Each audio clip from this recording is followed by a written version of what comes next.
नमस्कार दोस्तों, आज मैं आपको मार्गशीर्ष पूर्णिमा पर सुनी जाने वाली 5 कहानी सुनाने जा रही हूँ। प्रेम से बोलिए भोलेनाथ की जय हो, अन्नपूर्णा माता की जय हो, विष्णु भगवान की जय हो। द्वापर युग में एक समय की बात है कि यशोदा जी ने कृष्ण जी से कहा कि हे कृष्ण, तुम सारे संसार के उत्पन्न करता, पोषक करता, उनके संहार करता हो। आज कोई ऐसा व्रत मुझसे कहो जिसके करने से मृतलोक में स्त्रियों को विधवा होने का भय न रहे तथा यह व्रत सभी मनुष्यों की मनोकामनाएं पूर्ण करने वाला हो। भगवान श्री कृष्ण कहने लगे, हे माता, तुमने अति सुंदर प्रश्न किया है। मैं तुमसे ऐसे ही व्रत को सविस्तार कहता हूँ। सौभाग्य की प्राप्ति के लिए स्त्रियों को 32 पूर्णिमा का व्रत करना चाहिए। इस व्रत के करने से स्त्रियों को सौभाग्य संपत्ति मिलती है। यह व्रत अचल सौभाग्य देने वाला एवं भगवान शिव के प्रति मनुष्य मात्र की भक्ति को बढ़ाने वाला है। यशोदा जी कहने लगी, हे कृष्ण, सर्वप्रथम इस व्रत को मृतलोक में किसने किया था, इसके विषय में विस्तार पूर्वक मुझसे कहो। भगवान कृष्ण जी ने अपनी माता से कहा कि इस भूमंडल पर एक अत्यंत प्रसिद्ध राजा चंद्रहास से पतित अनेक प्रकार के रत्नों से परिपूर्ण कतिका नाम की एक नगरी थी। वहाँ पर धनेश्वर नाम का एक ब्राह्मण रहता था। उसकी स्त्री अति सुशील रूपवती थी। दोनों ही उस नगरी में बड़े ही प्रेम के साथ रहते थे। घर में धन धान आदि की कमी न थी। उनको एक बड़ा दुख था कि उनके कोई भी संतान न थी। इस दुख से वह अत्यंत दुखी रहते थे। एक समय एक बड़ा तपस्वी योगी उस नगरी में आया। वह योगी उस ब्राह्मण के घर को छोड़कर अन्य सब घरों से भिक्षा लाकर भोजन किया करता था। रूपवती से वह भिक्षा नहीं लिया करता था। उस योगी ने एक दिन रूपवती से भिक्षा न लेकर किसी अन्य के घर से भिक्षा लेकर गंगा किनारे जाकर भिक्षान को प्रेम पूर्वक खा रहा था कि धनेश्वर ने योगी का यह सब कार्य किसी प्रकार से देखा। अपनी भिक्षा के अनादर से दुखी होकर धनेश्वर योगी से बोला, महात्मा जी, आप सब घरों से भिक्षा लेते हैं परंतु मेरे घर की भिक्षा कभी नहीं लेते, इसका क्या कारण है? योगी ने कहा कि निसंतान के घर का भीख पतितों के अन्न के तुल्य होता है और जो पतितों का अन्न खाता है वह भी पतित हो जाता है।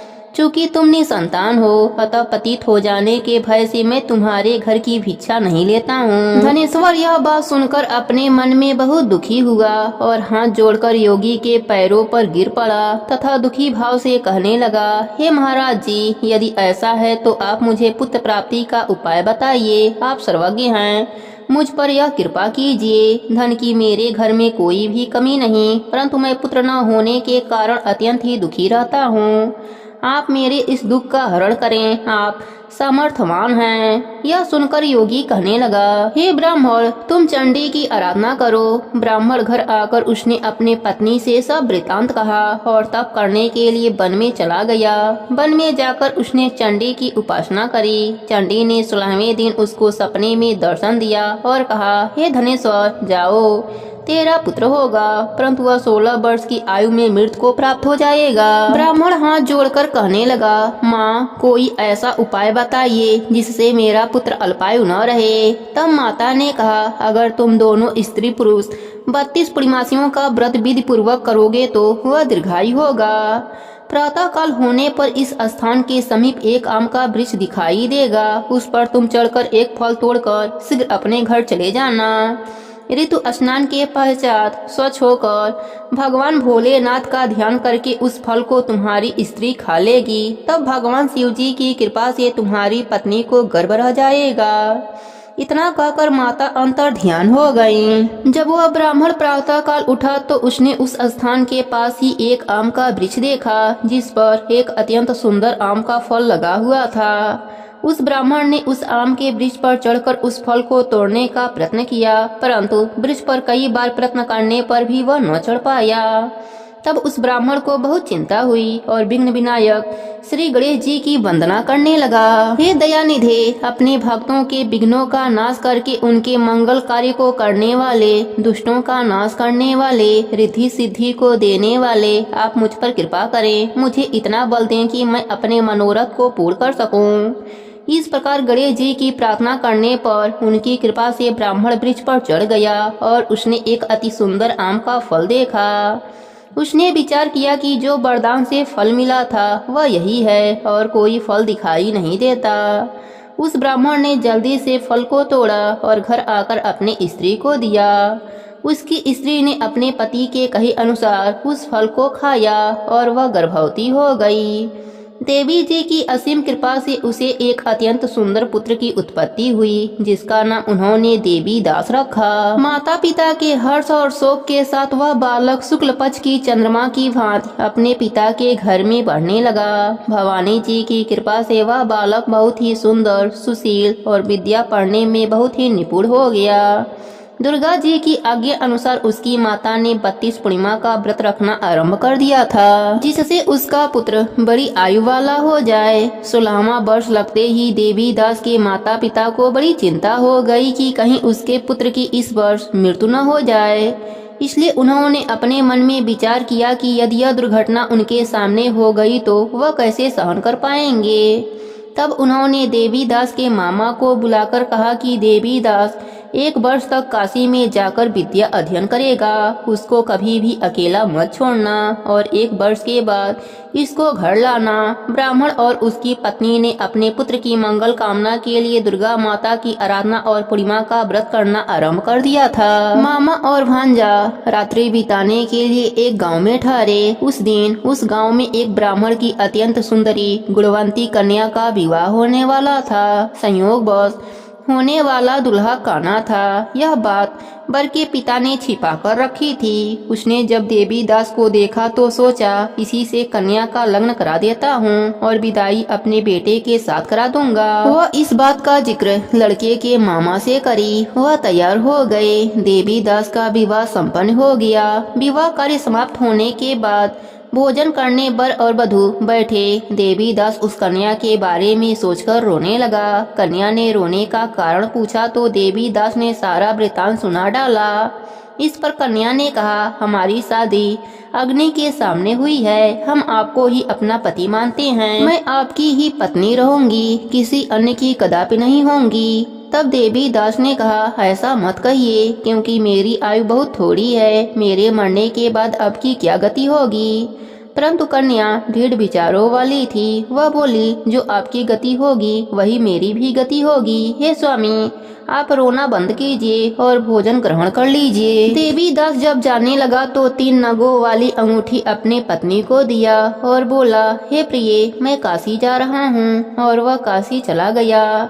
जब विदाई का वक्त आया तो कन्या ने अपने पिता को सारी बातें बताई। लड़की के पिता ने सारे बारातियों को बुलाकर लड़के के पिता को अपमानित करके विदा कर दिया। वह सब आजे बाजे के साथ चले गए। भगवान श्री कृष्ण बोले, हे माता, इस प्रकार देवी दास काशी में पहुंच गया। एक रात्रि एक सर्प उसको डसने आया, परंतु व्रतराज के प्रभाव से उसको काट नहीं पाया, क्योंकि उसकी माता ने कई बार 32 पूर्णिमाओं का व्रत कर लिया था। जब 1 वर्ष काशी में बीत गया तब देवी दास अपने मामा के साथ घर आने के लिए चल दिया। रास्ते में उसी गांव में रुका जहां उसकी शादी हुई थी। लड़की के पिता ने उसको पहचान लिया और बड़े सम्मान से अपने घर ले गए। भगवान कृष्ण जी कहने लगे कि इस प्रकार धनेश्वर 32 पूर्णिमा के व्रत के प्रभाव से पुत्रवान हो गया। जो भी स्त्रियां इस व्रत को करती हैं वे जन्म जन्मांतर में वैदर्भ का दुख नहीं भोगती और सदैव सौभाग्यशाली बनी रहती हैं। यह मेरा वचन है, इसमें कोई भी संदेह नहीं। यह व्रत पुत्र पौत्र को देने वाला तथा संपूर्ण मनोकामनाओं को पूर्ण करने वाला है। 32 पूर्णिमासियों के व्रत करने से व्रती की सब प्रकार की इच्छा भगवान शिव जी की कृपा से पूर्ण हो जाती है। हे भोलेनाथ, जैसे आपने धनेश्वर को पुत्र शोक होने नहीं दिया, पुत्र सुख दिया, वैसे ही अपने सभी भक्तों पर अपनी कृपा बनाए रखना। सबके व्रत को पूर्ण करना। कहानी अधूरी हो तो पूरी करना, पूरी हो तो मान रखना। प्रेम से बोली भोलेनाथ की जय हो, विष्णु भगवान की जय हो। एक समय हिम शिखर पर बैठे शिव जी के पास पार्वती माता आती हैं और बड़े ही विनम्र स्वर में अनुरोध करती हैं कि हे भगवंत, कैलाश में भी हमें अब रसोई की आवश्यकता है। भगवान शिव ने मना कर दिया। उन्होंने कहा कि भोजन तो एक प्रकार की आसक्ति है, प्राणी को हर प्रकार की आसक्ति को त्याग देना चाहिए। यही ब्रह्मा विष्णु और महेश का कथन है। माता पार्वती ही लक्ष्मी और सरस्वती देवियों के साथ भोजन स्वरूप लेकर व्यक्ति का प्राण पालन करती हैं। माता पार्वती को यह शब्द बड़े ही अपमानजनक लगे। इसी कारण माता और भगवान के बीच में मतभेद हो गया। देवी ने कहा, हे शिव, जब मेरी कोई आवश्यकता ही नहीं तो मैं आपके साथ क्यों रहूं? यह कहकर देवी अंतर ध्यान हो गईं। भगवती पार्वती के जाने के बाद भगवान शिव पुनः समाधि में चले गए, पर थोड़े ही देर बाद उन्हें भयंकर रुदन चीखने चिल्लाने की आवाज सुनाई देने लगी, जिसके कारण उनका ध्यान भंग हो गया। जब उन्होंने आंख खोली तो देखा सभी देवी देवता गणेश सहित रो रहे हैं। सभी सुधा से त्रस्त थे। सभी भूख से तड़पते हुए शिव जी से याचना करने लगे, हे भगवान, सृष्टि में अनाज का एक भी दाना नहीं है, कृपया हम भूखे क्षुधा प्राणियों को शांत करें। पर भगवती के लोप हो जाने के कारण भगवान शिव जी के पास भी अन्न का एक दाना भी नहीं था। उन्होंने स्वयं के भोजन लाने में असमर्थ पाया। फिर ब्रह्मा और विष्णु जी से पूछा। वे दोनों भी भगवान शिव के समान असमर्थ थे। भगवान शिव त्रिलोक में भोजन की खोज में निकले, पर भगवान शिव ने आकाश मार्ग से सारी धरती पर ढूंढा। सारी धरती में कहीं भी कंदमूल और अन्य खाने योग्य कोई भी वस्तुएं नहीं दिखी। न स्वर्ग लोक में हविष और स्वाहा थी और न ही पाताल लोक में कोई भी मांस मदिरा आदि पदार्थ था। त्रिदेव अब बड़े ही दुखी हो गए, क्योंकि इस संसार में सभी भूखे और दुखी हो चुके थे। वे जान गए कि जिस अन्य व भोजन को वह आसक्ति कहा था वह इस सृष्टि के लिए कितना ही महत्वपूर्ण है। तभी भगवान शिव को एक अघोरी मिला। भगवान शिव को अघोरी जानकर वह मनुष्य कहा, हे अघोरी, अगर तुम्हें भूख लगी हो तो जाओ, तुम काशी में जाओ। वहाँ एक दिव्य स्त्री हैं जो सभी भूखों को खाना खिलाती हैं। वह अवश्य ही तुम्हारी भी क्षुधा शांत कर देंगी। भगवान शिव अब समझ गए थे कि यह अंतिम रसोई केवल भगवती पार्वती की ही है। भगवान शिव ने देखा वहाँ भगवती बैठी हुई हैं, जो लक्ष्मी पार्वती सरस्वती तीनों की आभा से सुशोभित थीं। उन्होंने स्वर्ण सिंहासन पर बैठे हुए बैगनी और भूरे रंग की वस्त्र पहने हुए थीं और सभी प्राणी उनके द्वारा भोजन प्राप्त कर रहे थे। ऐसा कोई भी प्राणी न था जो भूख से ग्रस्त था और जिसे जितना भूख लगी थी भगवती उसे उतना ही भोजन दे रही थीं। भगवती भगवान शिव को आया देख मंद मंद मुस्कुराने लगीं। उन्होंने कहा, हे शिव, यह सत्य है कि आप और ब्रह्मा भूख के बंधन में नहीं बंधे हैं, पर आप जिसके भक्ति के बंधन में बंधे हैं वह क्षुधा से ग्रस्त होते हैं। इसलिए भोजन उनके लिए उतना ही आवश्यकता है जितना आपके लिए भक्ति। भगवान शिव समझ गए, भले ही वह बैरागी हैं, पर सांसारिक बंधन उनके लिए भी उतना ही आवश्यकता है जितने संसारियों के लिए। देवी ने शिव को 3 बार चावल का दान किया। पहली बार चावल के रूप में हविष और स्वाहा थीं, दूसरी बार अन्य धान और कंदमूल थे और तीसरी बार चावल के रूप में उन्होंने मांस मदिरा और जलायु पदार्थ दिए। यह तीनों लोकों में वास करने वाले प्राणियों के लिए थे। संसार में अन्न की पूर्ति करने वाली इस देवी को अन्नपूर्णा का नाम दिया गया। सभी देवी देवताओं ने देवी की खूब स्तुति की और देवी आज भी काशी में अन्नपूर्णा स्वरूप में विराजमान है। भगवान शिव ने सारे चावल सृष्टि पालन भगवान विष्णु को दिए और भगवान विष्णु ने तीनों लोकों में बराबर बराबर बांट दिया। जो भी इस कहानी को कहता या सुनता है उसके घर में अन्य धन की कभी भी कमी नहीं होती है। प्रेम से बोली अन्नपूर्णा माता की जय हो। एक समय पृथ्वी लोक पर जल और अन्न सब कुछ समाप्त हो गया था। सभी प्राणी अन्न और जल के न मिलने पर मरने लगे। इसके बाद पृथ्वी पर लोग ब्रह्मा जी और विष्णु जी की आराधना करने लगे। ऋषियों ने ब्रह्मलोक और वैकुंठ लोक जाकर इस समस्या का हल निकालने के लिए ब्रह्मा जी और विष्णु जी से कहा, जिसके बाद ब्रह्मा जी और विष्णु जी सभी ऋषियों के साथ कैलाश पर्वत पर पहुँचे। सभी ने भगवान शिव जी से प्रार्थना की, हे प्रभु, पृथ्वी लोक बड़े ही संकट से गुजर रहा है, इसलिए अपना ध्यान तोड़िए और जागृत अवस्था में आइए। तब भगवान शिव जी आंखें खोलकर सभी के आने का कारण पूछा। तब सभी ने बताया कि पृथ्वी लोक पर अन्न और जल की कमी हो गई है। तब भगवान भोलेनाथ ने उन्हें आश्वासन देते हुए कहा कि आप लोग धीरज रखिए।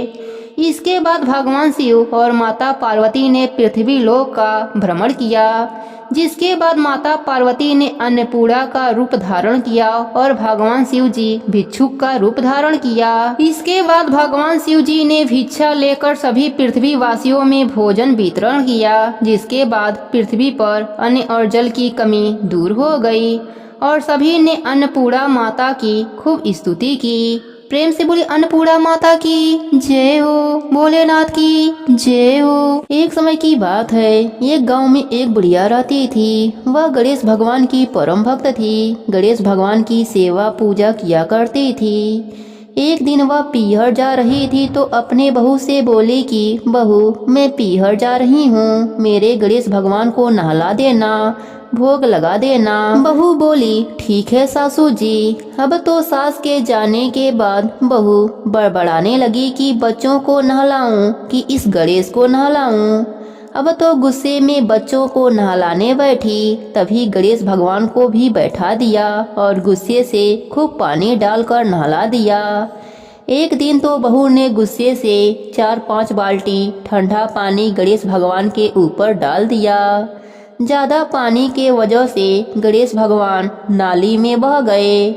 अब तो गणेश भगवान ने रिद्धि सिद्धि को याद किया, यहाँ तक कि उसके पहनने के कपड़े भी नहीं छोड़े। बहू नहाने को बैठी। उसका पति बोला जल्दी जल्दी से नहाओ, आज तुम्हें बड़ी देरी हो गई। तब बहू बोली मेरे कपड़े ही नहीं हैं, तुम्हारी माँ सारे कपड़े बीन कर ले गई। पत्नी की बात सुनकर पति घर में जाकर देखा तो घर में कोई भी सामान नहीं था। तब पत्नी बोली कि देख लो, तुम्हारी माँ घर का सारा सामान समेट कर ले गई है। बेटा अपने माँ के पीहर जाने के लिए निकल गया। माँ उसे रास्ते में ही मिल गई। मामा के दरवाजे पर पहुंची। माँ बोली देख ले बेटा, देख ले, मेरे बिना तेरा मन भी नहीं लगता है। अभी तो मैं आई ही नहीं कि तू पीछे से आ गया। तब बेटा बोला माँ, तू घर का सारा सामान लेकर क्यों आ गई हो? माँ बोली मैं ऐसा क्यों करूँगी। बेटा बोला माँ, घर पूरा खाली पड़ा है, सारा सामान न जाने कहाँ गया।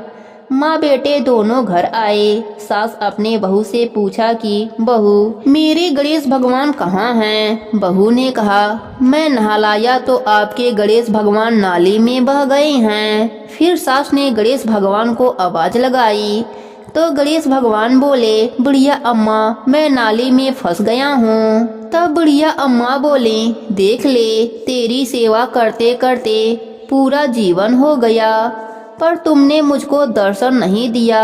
पर आज बहू की वजह से मुझे दर्शन तो मिल गए। गणेश भगवान की कृपा से उनके घर में पहले से भी अधिक धन दौलत हो गया।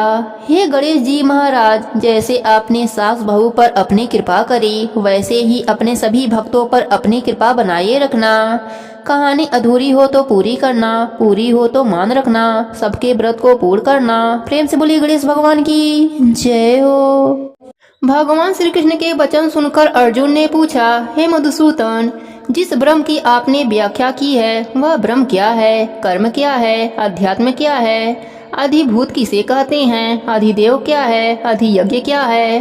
अंतः काल में प्राणी आपको कैसे जान पाते हैं? कृपया करके आप मुझे इन गूढ़ रहस्यों को समझाइए। अर्जुन के प्रश्नों के उत्तर देते हुए भगवान श्री कृष्ण बोले, हे अर्जुन, मैं सबसे अलग और अविनाशी हूँ, जिसका कभी भी और किसी भी काल में नाश नहीं होता। वही ब्रह्म आनंद स्वरूप तथा नित्य परमात्मा है। प्राणी की आत्मा को अध्यात्म कहते हैं। प्राणियों में कामना का भाव जागृत करने वाले यज्ञ, दान और हवन आदि के लिए जो द्रव्य आदि का व्यय किया जाता है, उसे ही कर्म रूप से जाना जाता है। मैं पंचभूत तत्व जल, तेज, वायु, पृथ्वी और आकाश का अविनाशी करता हूँ, इसलिए मेरा नाम अधिभूत है। प्राणियों के साथ जो होनी अनहोनी होती है, उसका भी प्रभु और ठाकुर मैं ही हूँ।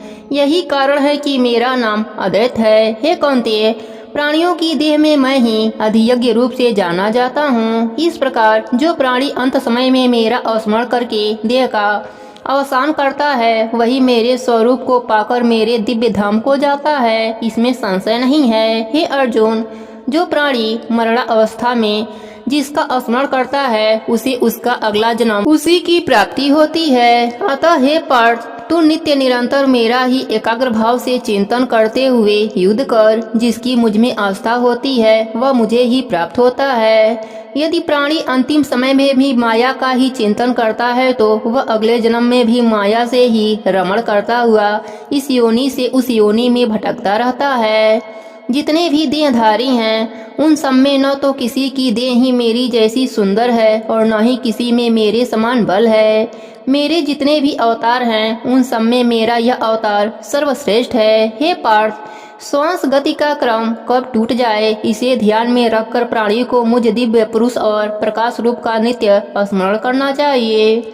जो प्राणी इस प्रकार मेरा स्मरण करता है और मुझ सर्वव्यापक अनादि अंतर्यामी भास्कर समान तथा सच्चिदानंद रूप में जानकर मेरा ही चिंतन करता है, वही मोक्ष को प्राप्त होता है। वेद विज्ञ जिस परम पुरुष तत्व को प्रणव रूप से संबोधित करते हैं, निष्काम कर्मयोगी जिसमें समाहित होते हैं और ब्रह्मचर्य का पालन करते हुए जिस परम पद को प्राप्त होते हैं, वह मैं तुझे बताता हूँ। हे पार्थ, जो प्राणी इंद्रियों को उनके विषयों से विमुख करके चित्त को हृदय में एकाग्र करके तथा निज सुखों को मस्तक में स्थिर करके योग साधना द्वारा प्रावक्षर को ध्वनित करता हुआ अपने देह का परित्याग करता है, वह संसार के हर बंधन से मुक्त हो जाता है। हे अर्जुन, जो प्राणी नित्य निरंतर मेरा ही चिंतन करता है, उसके लिए मैं सदैव सर्वत्र उपस्थित रहता हूँ। अर्थात ऐसा प्राणी मुझे बड़ी सरलता से प्राप्त कर लेता है और मरणोपरांत पुनः देह धारण नहीं करता।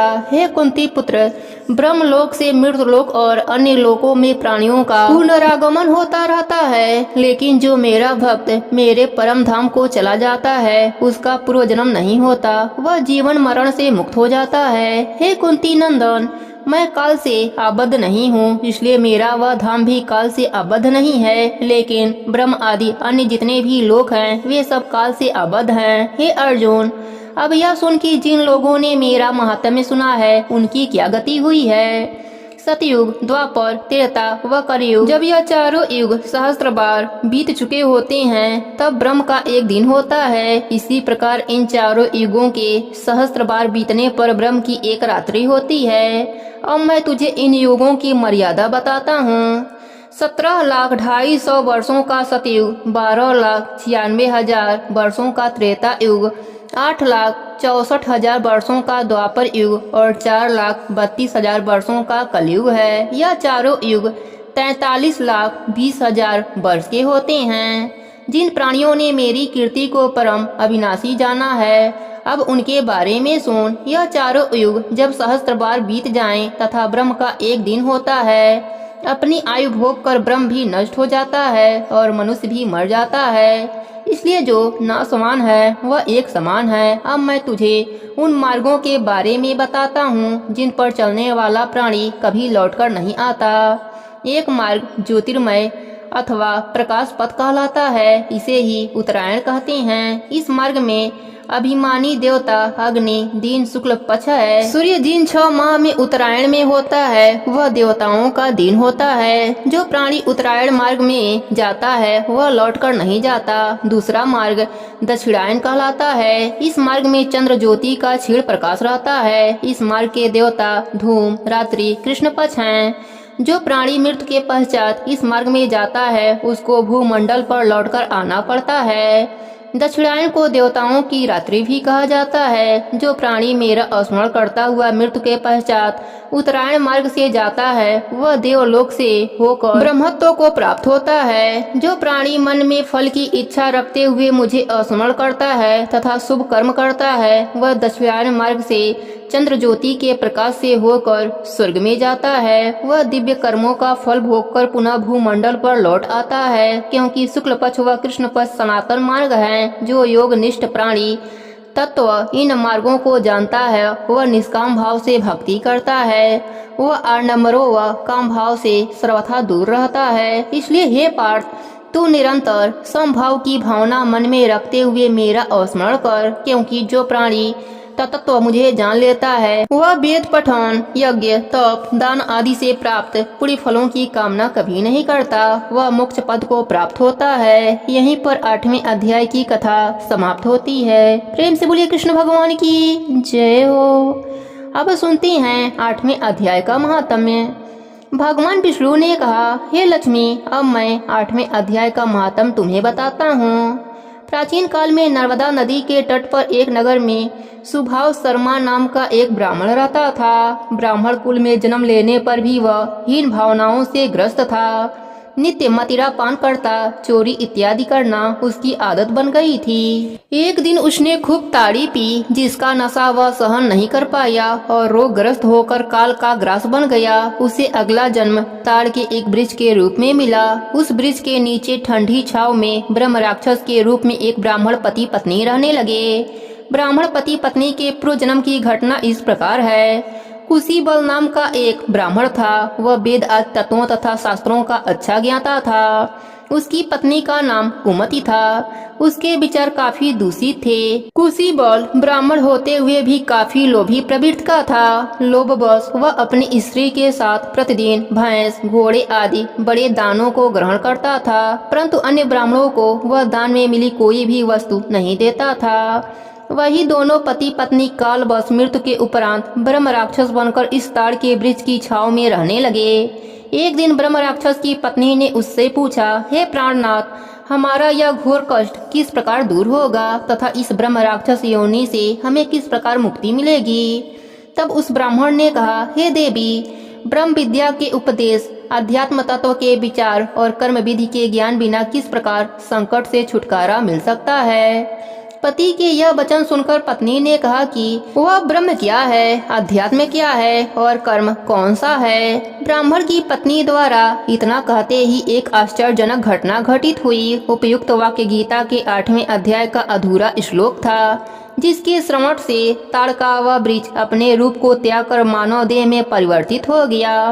यह वही सुभाव शर्मा था, जिसने ताड़ी अधिक पीने से मृत्यु के पश्चात ताड़ के वृक्ष की योनि पाई थी। इस आधा श्लोक के श्रवण मात्र से ही उनका योनि परिवर्तन हो गया और ब्रह्म राक्षस पति पत्नी भी ब्रह्म राक्षस योनि से मुक्त हो गए।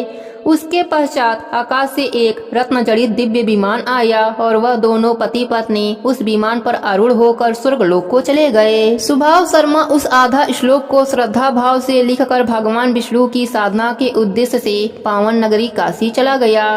उसने वहां घोर तप किया तथा गीता के 8वें अध्याय के आधा श्लोक का नित्य पाठ करने लगा, जिससे उसे मोक्ष की प्राप्ति हुई। भगवान विष्णु ने कहा, हे लक्ष्मी, यह गीता के 8वें अध्याय का ही महात्म्य है, जिसके आधे अधूरे पाठ के द्वारा भी सुभाव शर्मा और ब्राह्मण पति पत्नी की मुक्ति हुई। श्रीमद् भागवत गीता के 8वें अध्याय का महात्म्य ऐसा ही है। प्रेम से बोलिए विष्णु भगवान की जय हो, लक्ष्मी माता की जय हो।